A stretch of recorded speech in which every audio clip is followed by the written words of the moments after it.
Hello guys, स्वागत है आपका लाइव विद प्याजी चैनल पर। कैसे हैं आप सभी लोग? आई होप आप सभी लोग अच्छे हो गए। मैं बिल्कुल अच्छी हूँ। सो गाइस, ये वाली वीडियो बहुत ज़्यादा इंपॉर्टेंट होने वाली है क्योंकि मैं जब अपने प्रैक्टिकल देने गई थी ना, तो मैंने सर्च करा था कि मतलब कैसे क्या करना है थोड़ा, क्योंकि मैं पहली बार प्रैक्टिकल दे रही थी। So I was very nervous and I was searching for a video so in which I could get all the answers of my question, but मेरे को कोई ऐसी वीडियो नहीं मिली। सो मैंने सोचा कि मैं ये वीडियो बनाती हूँ क्योंकि आप 12th क्लास के बच्चे जो होते हैं मेनली पहली ही बार प्रैक्टिकल दे रहे होते हैं। हाँ, सो मैं आपको बताने वाली हूँ इसमें आपको फ़ाइल कैसे क्या करनी है, आपके वाइवा में कैसे क्या पूछा जाता है, आपको कैसे आंसर देने होते हैं उनको, हिंदी इंग्लिश कैसे क्या। और इसमें लास्ट में मैं आपको ये बताऊंगी कि मुझसे कौन से बीएसटी का प्रैक्टिकल हुआ था मेरा, और मेरे को बीएसटी में कौन से क्वेश्चंस पूछे गए थे। सो वो मैं बिल्कुल आपको लास्ट में बताऊँगी, तो लास्ट तक बने रहना। और इस वीडियो में कोई भी ज़्यादा बकवासबाजी नहीं होगी, बिल्कुल टू द पॉइंट बात की करेंगे हम। तो चलिए इस वीडियो को हम स्टार्ट करते हैं बिना किसी देरी के, ठीक है। So guys, the first thing is you have to complete your file. आपको अपनी फाइल को बिल्कुल अच्छे से कंप्लीट कर लेना है। जो टॉपिक आपके टीचर ने आपको दिया होगा उस पर आपको पूरा अच्छे से कंप्लीट करना है। जैसे आपके सर मैम ने बताया है कि आपको ऐसे ऐसे ऐसे ऐसे चीज़ें करनी है, वैसे आपको करनी होती है। द 5 पेजेस जो इंपॉर्टेंट होते हैं, मतलब हर फाइल में लगते हैं, वो पहला है cover page, acknowledgement, certificate, index and bibliography. ये 5 पेज तो सारे ही फाइल्स में होते हैं, तो इनको अच्छे से देख लीजिएगा। सेकंड चीज़, that there should be no mistake in your file, कि आपको आपकी फाइल में कोई भी मिस्टेक नहीं होनी चाहिए। You have to go through your file and you have to check कि वहाँ पे कोई मिस्टेक है या नहीं है, कि कोई सेंटेंस मैंने ऐसा तो नहीं लिख दिया जिसकी सेंस नहीं बन रही है, तो आपको वो चेक करना है। Because there you are just a roll number for them. Okay, so वहाँ पे आप उनके लिए सिर्फ एक रोल नंबर हो, nothing else. There your file is representing you and in that file there should be no mistake, क्योंकि उनके पे अगर आपका पहले ही अगर उनको मिस्टेक मिल जाती है तो उनका इंप्रेशन गलत जाता है और आपके जो फुल मार्क्स के चांसेस होते हैं 20 में से 20 वो कम हो जाते हैं। सो आपकी फाइल में कोई भी मिस्टेक नहीं होनी चाहिए, क्योंकि वो स्ट्रेटली क्वेश्चन पूछ लेते हैं कि बेटा आपसे एक फ़ाइल भी नहीं बनी क्या। सो वो बहुत ज़्यादा मतलब वो बेइज्जती वाली बात हो जाती है वहाँ पे, ठीक है। तो कोई भी गलती नहीं होनी चाहिए आपके फाइल में, ठीक है। सेकंड चीज़ ये होगी, फाइल कंप्लीट रखो, सेकंड मिस्टेक नहीं होनी चाहिए। थर्ड चीज़, you have to retain all that file in your mind. Yes, here आपको सारी फाइल बिल्कुल अच्छे से याद करनी है। मतलब उस फाइल में से आपका एक भी सेंटेंस पूछे, बेटा इस सेंटेंस का मतलब क्या है, ये आपने क्यों लिखा है, तो आपको पता होना चाहिए कि सर ये मैंने इसलिए लिखा है, सर मैम मैंने ये इसीलिए लिखा है, इसका मतलब ये है। अगर आप कोई पिक्चर भी लगा रहे हो, क्योंकि ज़्यादातर उसमें पिक्चर लगाते हैं हम, पिक्चर का मतलब होना चाहिए, मतलब पिक्चर का मीनिंग आपको पता होना चाहिए कि उसमें क्या क्यों लगाया है, क्यों नहीं लगाया है, ठीक है। सो ये तो था फाइल से रिलेटेड, पूरा कंप्लीट रखते हैं, कोई मिस्टेक नहीं होनी चाहिए। You have to retain all that file in your mind, ठीक है। तो अब बढ़ते हैं हम वाइवा की तरफ। मेरे दिमाग में था कि अब मैं क्या करूँ, मतलब फ़ाइल फ़ाइल करके चली जाऊँ या फिर पूरी बुक याद करूँ, क्या याद करूँ, क्या छोड़ूँ, क्या नहीं है, मेरे से कुछ समझ में नहीं आ रहा था। So it totally depend upon the external examiner. Okay, हमारे में बीएससी के में जो सर आए हुए थे, उन्होंने कहा था कि मैं फाइल से बाहर कुछ नहीं पूछ रहा हूँ। अकाउंटेंसी में जो हमारे प्रैक्टिकल एग्जामिनर आए थे, उन्होंने कहा था बेटा फाइल तो आपने मेरे को बना दी, मेरे को पता है आपको फाइल आती है, तो मैं बाहर से पूछता हूँ। तो इट्स टोटली डिपेंड्स कि आपके सर जो सर आते हैं, सर मैम आते हैं, वो आपसे कहाँ से क्या क्वेश्चन पूछ रहे हैं। वो आपसे फाइल से भी पूछ सकते हैं, वो आपसे बाहर से सिलेबस में से भी कोई भी क्वेश्चन पूछ सकते हैं, ठीक है। तो आपको क्या करना है, आपको है ना फाइल तो पूरे अच्छे से याद होनी चाहिए। और मेन मेन चीज़ें जो होती है ना थीम से, मतलब क्योंकि वो इतने इन डेप्थ में जाके नहीं पूछते हैं। अब वो आपसे केस बेस्ड स्टडी ऐसे घुमा फिरा के इतने ज़्यादा क्वेश्चन नहीं पूछेंगे। वो अगर आपको चैप्टर भी आता है जैसे मैनेजमेंट है, तो मतलब मोटी मोटी चीज़ें आपको उसके बारे में पता होनी चाहिए। मैनेजमेंट का मीनिंग, ये सारी चीज़ें, प्रिंसिपल ऑफ मैनेजमेंट पे, फादर ऑफ मैनेजमेंट कौन है, ये सारी चीज़ें आपको मतलब पता होनी चाहिए, मेन मेन चीज़ें, ठीक है। और कितने प्रिंसिपल है, कितनी टेक्निक्स हैं, ये सारी चीज़ें आपको पता होनी चाहिए। मतलब इन डेप्थ इतने ज़्यादा नहीं जाते हैं, पर मोटी मोटी सारी चीज़ें आपको चैप्टर के बारे में पता होनी चाहिए।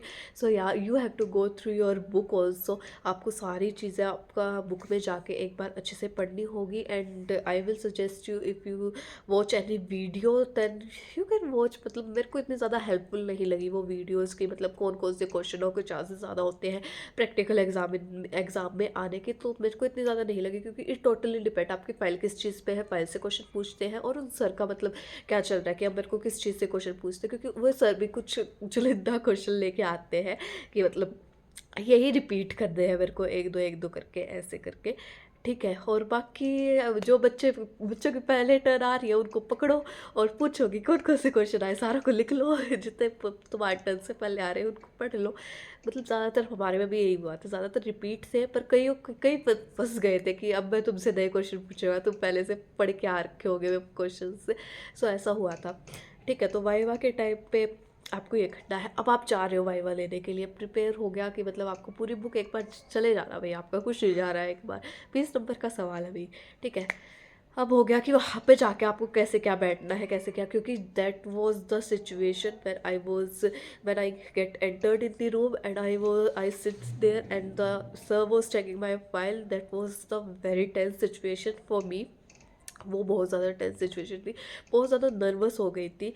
सो वो सर उनको पता लग जाता कौन सा बच्चा नर्वस था, तो वो मेरे को खुद कह रहे थे बेटा शांत हो जाओ, इतना यहाँ पे हम कोई गोली लेके नहीं बैठे हुए हैं कि अभी आपके सर पे आपने आंसर नहीं बताया तो अब आपको गोली मार देंगे, ऐसा कुछ नहीं था। तो टेंस बेसिक कुछ मैनर्स रखना, नोक करके जाना, नोक करना, उनसे पूछना मैं आई कम इन सर, जैसे आप बैठो गुड मॉर्निंग विश करना, एक दो क्वेश्चन में पूछना हाय हेलो सर कैसे हो, हाउ आर यू सर, ऐसे करके थोड़ा अच्छा इंप्रेशन जाता है। फिर हो सकता है आपसे कम क्वेश्चन पूछे मुझसे ठीक है, तो ऐसे करके थोड़े बेसिक मैनर्स रखना। और मतलब जब जा रहे हो may I go sir, have a nice day sir, ये सारी चीज़ें करके थोड़ा सा इम्प्रेशन डाल देना उन सर के ऊपर कि नहीं बच्चा अच्छा था। अगर क्वेश्चन नहीं सुना है, हो सकता है ऐसे ही क्वेश्चन, मैंने ऐसे क्वेश्चन पूछे जो आते ही नहीं थे बेचारे को।